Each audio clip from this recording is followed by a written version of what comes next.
जय श्री राम। शंखनाद में आपका स्वागत है। आजकल मातोश्री में आए दिन खलबली मच जाती है। उद्धव ठाकरे बेचैन हो जाते हैं और मीटिंग लेने लगते हैं क्योंकि उद्धव ठाकरे के सांसद उनके हाथों से निकल रहे हैं। कोई एकनाथ शिंदे के साथ दिखता है तो कोई श्रीकांत शिंदे के साथ दिखता है। अब स्थिति ये है कि उनके सांसद उनकी बैठक में भले ही ना आए, लेकिन शिवसेना शिंदे के कार्यक्रमों में जरूर जा रहे हैं, उनके मंत्रियों से जरूर मिल रहे हैं। अभी 3 सांसद ऐसे ही दिखाई दिए जिससे उद्धव ठाकरे की परेशानी बढ़ गई।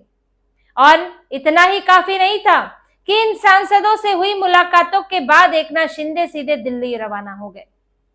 हुआ क्या है, इनके शिरडी से सांसद भाऊ साहेब राजाराम, उनकी हाल ही में उदय सामंत से मुलाकात हुई। उदय सामंत महायुति सरकार में मंत्री हैं, एकनाथ शिंदे के करीबी हैं और शिवसेना शिंदे के नेता हैं।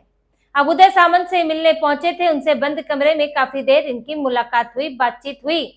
बाद में जब पूछा गया तो कहा कि नहीं, अपने क्षेत्रों के विकास कार्यों पर बात करने गए थे। जो हमारा चुनाव क्षेत्र है उसके विकास कार्यों पर, उसके कामकाज पर हम बात करने उदय सामंत से बात करने गए हुए थे।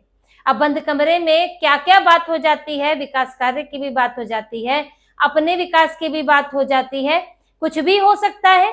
लेकिन ये मुलाकातें हुई हैं जो मुलाकातें सामान्य नहीं है। फिर इसके बाद हिंगोली से इनके सांसद नागेश अष्टिकर, वो एकनाथ शिंदे से मिले, बंद कमरे में मुलाकात हुई केबिन में। और इन्होंने भी कहा जी हम तो अपने जो हमारा संसदीय क्षेत्र है, हम उसके विकास कार्यों के लिए बात करने गए थे एकनाथ शिंदे से। अब इनके भी केबिन में क्या क्या बातें हुई है ये तो यही दोनों जानते हैं। अब इनके तीसरे नेता राजा भाऊ वाजे, जो कि नासिक से सांसद है, वो श्रीकांत शिंदे के कार्यक्रम में नजर आए।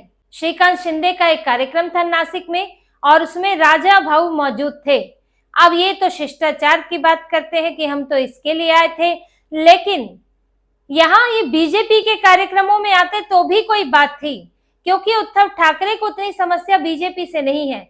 लेकिन जब आपके एक नेता जिनकी घोर दुश्मनी है एकनाथ शिंदे से, श्रीकांत शिंदे से, जो ये मानकर चलते हैं कि उनकी पार्टी को तोड़ने में, उनकी बर्बादी में उनका हाथ है, हालांकि इसके पीछे उद्धव ठाकरे के अपने फैसले जिम्मेदार हैं, उनका अपना तुष्टीकरण, बदली हुई राजनीति, कांग्रेस के साथ गठबंधन जिम्मेदार है, लेकिन वो तो एकनाथ शिंदे को जिम्मेदार मानते हैं। अब ऐसे में आप उनके कार्यक्रमों में जा रहे हैं, गुपचुप बातचीत हो रही है, तो इसमें उद्धव ठाकरे की दिक्कत बढ़नी स्वाभाविक है।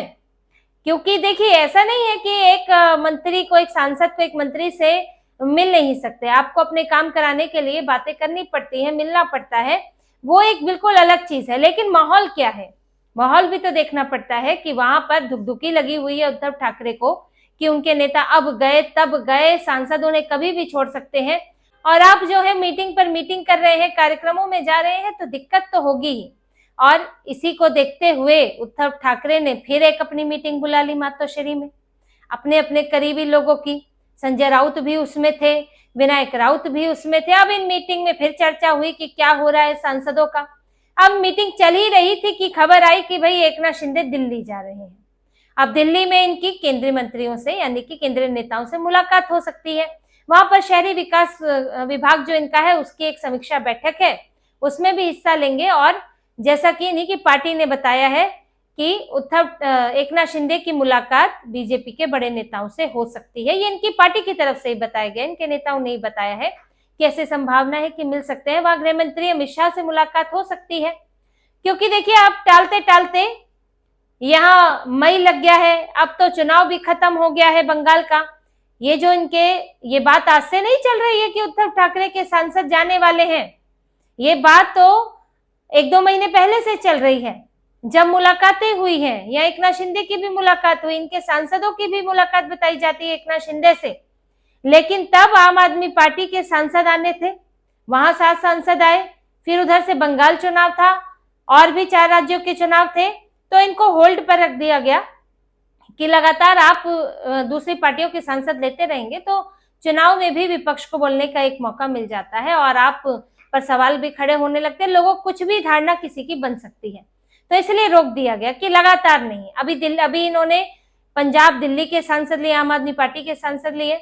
अब यहाँ पर एकनाथ शिंदे का भी सब्र जो है जवाब दे रहा है। उनको लगता है कि अच्छा माहौल बनाई है तो फट से हम अपनी पार्टी में शामिल कर ले, कुछ बीजेपी में, कुछ एकनाथ शिंदे की पार्टी में, और साथ ही इसके लिए जो लीगल तरीका है वो भी देखा जा रहा है, और वो पहले से ही इस पर चर्चा चल रही है।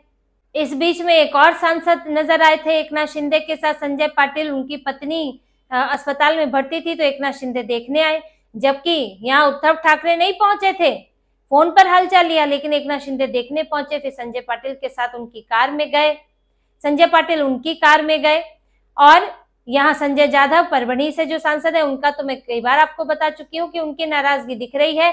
उद्धव ठाकरे ने वहां पर पदाधिकारी बदलने भी शुरू कर दिए हैं कि संजय जाधव अगर जाएंगे तो उनके साथ तो और भी लोग जाएंगे, उनकी टीम जाएगी और पदाधिकारी भी जाएंगे, तो कोई खालीपन ना रहे तो पहले से ही वहां पर नियुक्त कर दो। संजय जाधव ने तो इनकी मीटिंग्स में आना बंद कर दिया है। तो ये पूरा है, देखिए 9 विधायक हैं इनके, 9 सांसद हैं। अब कम से कम 6-7 चाहिए ताकि 2/3 बहुमत बन सके, क्योंकि ऐसे तो 2-3 जाएंगे तो फिर उनकी सांसदी पर खतरा आ जाएगा।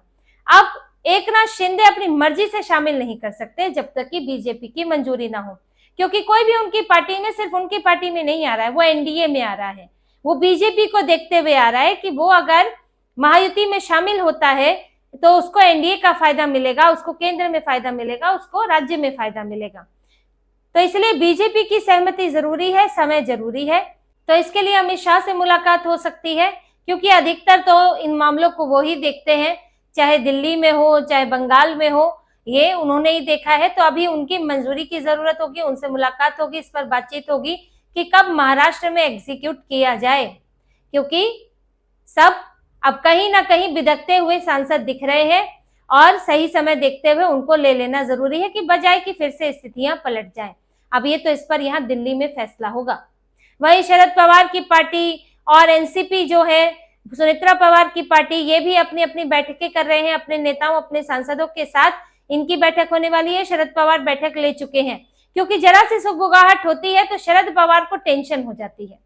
शरद पवार अब उनके पास भी है 8-9 सांसद, उनको लगता है कि अब कभी भी पाला बदल सकते हैं। भाई हम तो रुक गए, रोहित पवार को अपना भविष्य दिख रहा है, सांसदों को अपना भविष्य दिख रहा है या नहीं दिख रहा है? रोहित पवार तो इंतजार कर रहे हैं कि अगर सुनेत्रा पवार नहीं संभाल पाई, पार्थ पवार नहीं संभाल पाए, तो कल को तो पार्टी हमारे ही पास आएगी, तो हम जो है इसके सर्वे सर्वा बनेंगे। तो वो अपना इंतजार में है कि कब टूटती है एनसीपी, और इधर इंतजार है कि कब एनसीपी एसपी टूटती है। लेकिन इस बीच में सत्ता, जो सांसद और विधायक सोचकर बैठे थे कि हम जो है सरकार का हिस्सा बनेंगे, उनके तो सपनों पर पानी फिर गया। तो इसीलिए उनकी पार्टी में ये इस तरह के स्वर तो बार बार उठते हैं कि हमें विलय कर लेना चाहिए। तो इसलिए शरद पवार को बैठकें करनी पड़ती है, मनाना पड़ता है। तो बड़ी इस वक्त उथल पुथल है उद्धव ठाकरे में की पार्टी में भी, शरद पवार की पार्टी में भी। लेकिन सबसे बड़ा खतरा उद्धव ठाकरे के साथ है, क्योंकि उनके सांसद सबसे ज्यादा नाराज बताए जा रहे हैं। जिस तरह की बैठकें हुई थी उसमें जिस तरह से निष्क्रियता बताई गई कि चलिए उद्धव ठाकरे की तो तबीयत का भी मामला रहता है, लेकिन उन तक पहुंचना बड़ा मुश्किल है।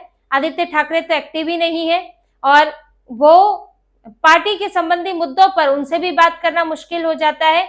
तो हमारी तो कोई पहुंच ही नहीं है, फिर हमारी सरकार में भी कोई बात होनी मुश्किल हो जाती है, क्योंकि हमारे बीच झगड़ा इतना बना हुआ है। तो ये सारी शिकायतें कर चुके हैं उद्धव ठाकरे, मनाने की कोशिश कर चुके हैं, इमोशनल बातें बोल चुके हैं, लेकिन लगता नहीं है कि कुछ होने वाला है। जिस तरह से मुलाकातें हो रही है, कोई इत्तेफाक नहीं है। इससे पहले क्यों नहीं हुई मुलाकातें? अब अचानक से एक एक कर सांसद, कोई एकनाथ शिंदे के साथ, कोई उदय सामंत के साथ, कोई श्रीकांत शिंदे के साथ दिख रहा है।